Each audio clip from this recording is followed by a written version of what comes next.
জয় রাধে, জয় রাধে, জয় রাধে। মহাপ্রভু কথা 108। গত দিনের পরের কথা।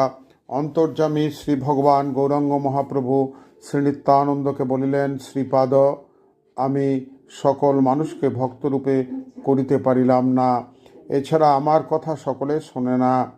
তাই আমি চিন্তা করিয়াছি, আমি সন্ন্যাসী হইব।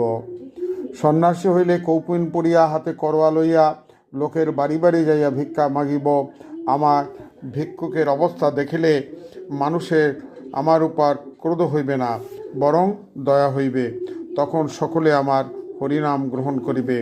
নিত্যানন্দ, তুমি সাক্ষী থাকিলে আমার সন্ন্যাসে নির্জন বড় দুঃখ পাইবে।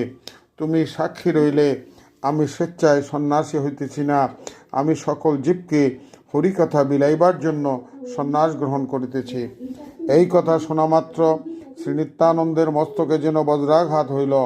নিত্যানন্দ বলিলেন, প্রভু, এমন নিঠুরালি করিও না, মায়ের দশা একবার মনে করো।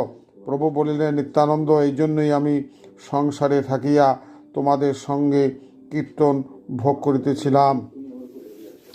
কিন্তু দেখো না, আমার গৃহস্থ মুখে হরি নামে বাধা দিল।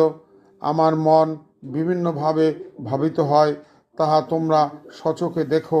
আমি সংসারে থাকিয়া সুখ ভোগ করিব না কৌপিন পড়িয়া তোমাদিগকে দুঃখের সাগরে ভাসাইয়া জীবন উদ্ধার করিব। এর পরের কথা গোবিন্দ কৃপা করলে আগামী দিন বর্ণনা করা হবে।